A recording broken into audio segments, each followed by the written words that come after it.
Investors और traders का speculative investment real estate business में जहर के समान है, ऐसा मानना है देश की शीर्ष अदालत का। रियल एस्टेट बिजनेस से स्पेकुलेटर्स के बाहर होने का समय आ गया है, ऐसा कहना है देश के शीर्ष रियल एस्टेट कंपनी डीएलएफ के चेयरमैन राजीव सिंह का। एक घर रहने के लिए होता है, ना कि असेट क्रिएट करने के लिए, ऐसा कहा है रिजर्व बैंक ऑफ इंडिया के गवर्नर संजय मल्होत्रा ने जब वो फाइनेंस मिनिस्ट्री में रेवेन्यू सेक्रेटरी थे। जब हर तरफ से, चाहे सुप्रीम कोर्ट हो या सरकार या फिर खुद रियल एस्टेट के बिजनेस के स्टेक होल्डर्स, हर कोई यही कह रहा है कि रियल एस्टेट में स्पेकुलेटिव इन्वेस्टमेंट नहीं होना चाहिए, तो फिर ऐसा हो कैसे रहा है? क्या रियल एस्टेट के इन्वेस्टर्स सरकार और सिस्टम पर हावी हैं अपने पैसे की ताकत से?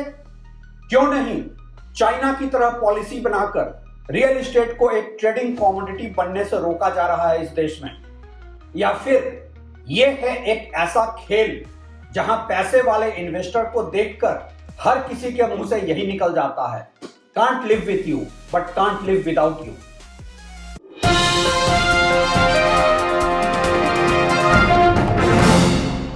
नमस्कार, आप देख रहे हैं ट्रैक टू रियलिटी और मेरा नाम है Ravi Sinha. Real estate business में इन्वेस्टर्स और स्पेकुलेटर्स यानी कि शुद्ध हिंदी में सट्टेबाजों का होना कोई खबर नहीं है। सच तो यह है कि वही है भारतीय रियल एस्टेट में आज असली स्टेक होल्डर्स और लेकर बैठे हैं कई प्रॉपर्टी एक साथ, ना कि वो घर खरीदार जो बमुश्किल कोई एक घर खरीद पाता है अपनी पूरी जिंदगी में। ये स्पेकुलेटर्स ही हैं एक बिल्डर की प्रायोरिटी और ये पूरा सिस्टम है एक तरह से उनका फैसिलिटेटर। तकरीबन हर रियल एस्टेट में लॉन्च के समय से लेकर प्रोजेक्ट पूरा होने तक यही स्पेकुलेटर्स होते हैं फंडिंग के मेन सोर्स। इस कड़वे सच को स्वीकार करना ही होगा। सच से मुंह मोड़ लेने से सच नहीं है बदल जाता, और ऐसा स्वीकार किया है सुप्रीम कोर्ट ने। अब सुप्रीम कोर्ट ने तल्ख लहजे में यहां तक कह दिया है कि रियल एस्टेट में स्पेकुलेटिव इन्वेस्टमेंट करने वाले एक स्लो पॉइजन, एक धीमे जहर के समान हैं, जो आम जनता और जेन्युइन घर खरीदारों के हितों के खिलाफ हैं। सुप्रीम कोर्ट ने चेतावनी देते हुए कहा कि ये स्पेकुलेटिव इन्वेस्टर्स इंसॉल्वेंसी लॉ का भी मिसयूज करते हैं, जिससे कि आम घर खरीदारों के हितों का नुकसान होता है।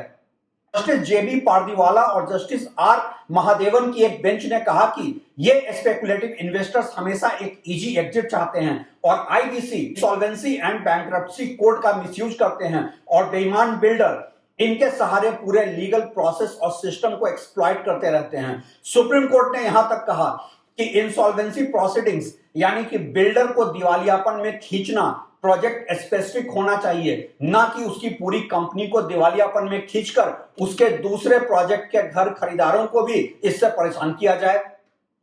हालांकि सुप्रीम कोर्ट के इस ऑब्जर्वेशन के बाद कई नए सवाल भी खड़े हो जाएंगे, जैसे कि क्या कोई डिफॉल्टर बिल्डर एक प्रोजेक्ट में डिफॉल्ट करके भी दूसरे प्रोजेक्ट से पैसा कमाकर मालामाल होता रहे?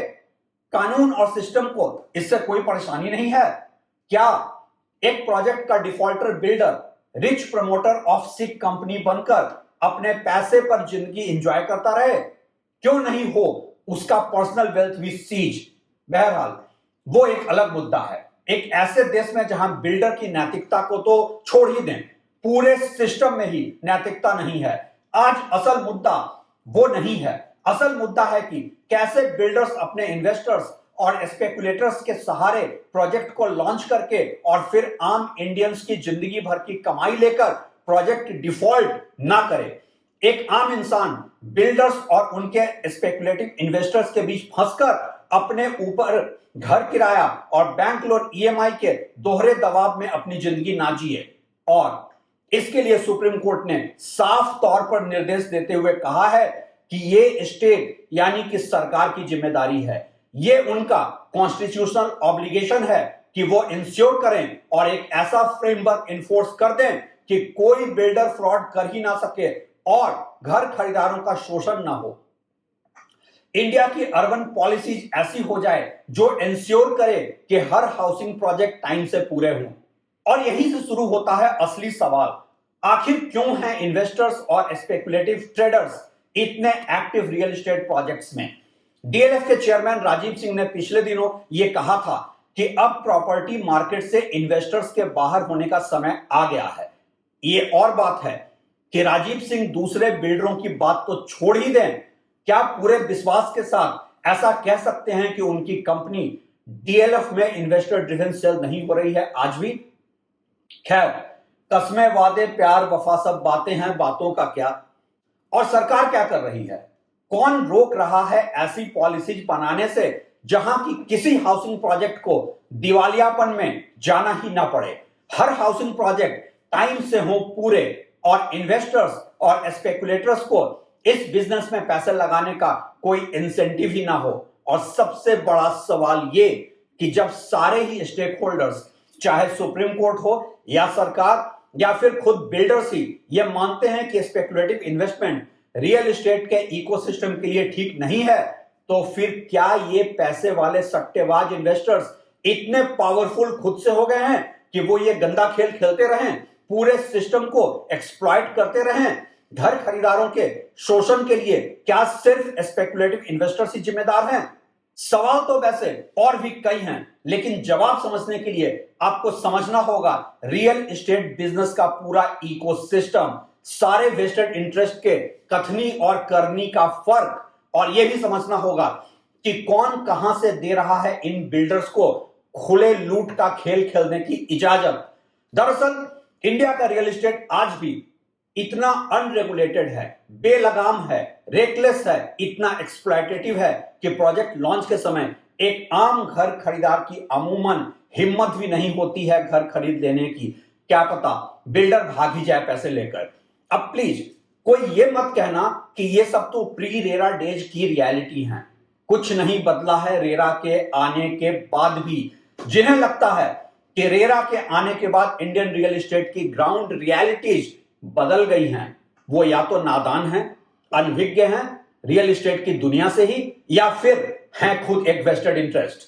देश में आज भी एक बिल्डर प्रोजेक्ट लॉन्च कर देता है बिना किसी फाइनेंशियल क्लोजर के, कैलकुलेशन के, बिना किसी फंडिंग सोर्स के फाइनलाइज किए। ये कोई दुबई प्रॉपर्टी मार्केट तो है नहीं कि रेरा बिल्डर को तलब करे कि फंडिंग का सोर्स क्या है और दे आदेश कि जमा करो सारा पैसा एस्क्रो अकाउंट में, तभी मिलेगी परमिशन प्रोजेक्ट बेचने की। यहां तो बस कर दो लॉन्च, नहीं लॉन्च भी बाद में करना, पहले प्री लॉन्च करो अंडर राइटर्स और इन्वेस्टर्स के लिए लॉन्च प्राइस से कम कीमत पर, और यहीं से शुरू होती है एंट्री इन्वेस्टर्स अंडर राइटर्स की।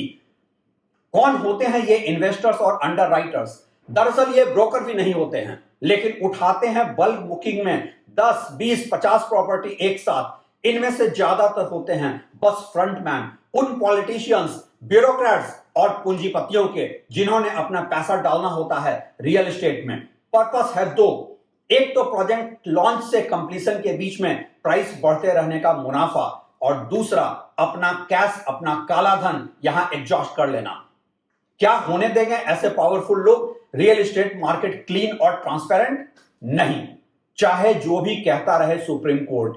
एक बिल्डर अपने प्रोजेक्ट लॉन्च के दिन ही घोषणा कर देता है कि प्रोजेक्ट 70%, 80% या 100% सोल्ड आउट है।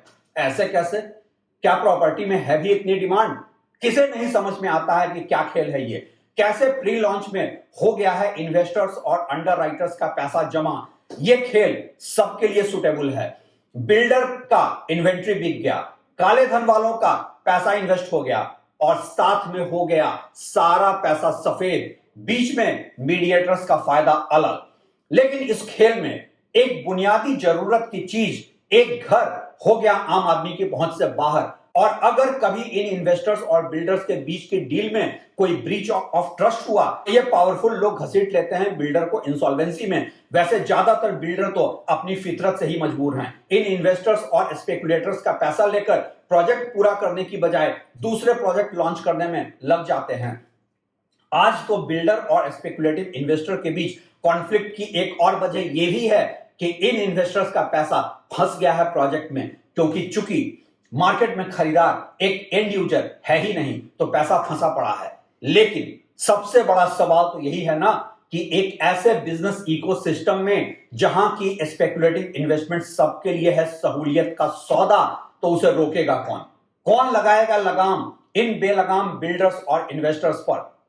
सुप्रीम कोर्ट का ऑब्जर्वेशन काबिले तारीफ है, और वो इसलिए कि इसी बहाने इस टॉपिक पर बात तो हो रही है, राज तो खुलकर पब्लिक डोमेन में आ रहा है, लेकिन सुप्रीम कोर्ट ने फाइनली बॉल तो डाल दिया है केंद्र सरकार के पाले में।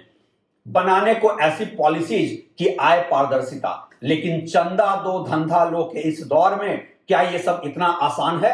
आखिर बिल्डर लॉबी भी तो फंड करती ही है इस देश के अति महंगे चुनावों को। कैसे मिलेगा इंसाफ आम घर खरीदारों को? सवाल यह भी है कि आखिर क्या है इसका समाधान? समाधान तो है, अगर हम ग्लोबली मैच्योर्ड प्रॉपर्टी मार्केट से कुछ सीखने को हों तैयार, ना कि इस आत्ममुग्धता में रहें कि हम ही हैं सबसे बेहतर। मसलन सबसे पहले सर्किल रेट और मार्केट रेट के गैप को खत्म करना होगा, फिर एक से ज्यादा प्रॉपर्टी खरीदने को पॉलिसीज बनाकर इंसेंटिवाइज करना होगा, प्रोजेक्ट बुकिंग के साथ ही रजिस्ट्री करनी होगी ताकि बिल्डर्स एक ही यूनिट को बार बार न बेच सके, और फाइनली एक लॉक इन पीरियड डालना होगा कि आप एक घर को खरीदकर अगले 5-7 साल तक ना बेच सकें जब तक कि आपके पास कोई जस्टिफाइड वजह ना हो। यह हम सबको मिलकर सोचने का समय है, क्योंकि आखिर इस रियल एस्टेट के इन्वेस्टर्स और स्पेकुलेटर्स के गंदे खेल में पिस रही है आम जनता। शुक्रिया।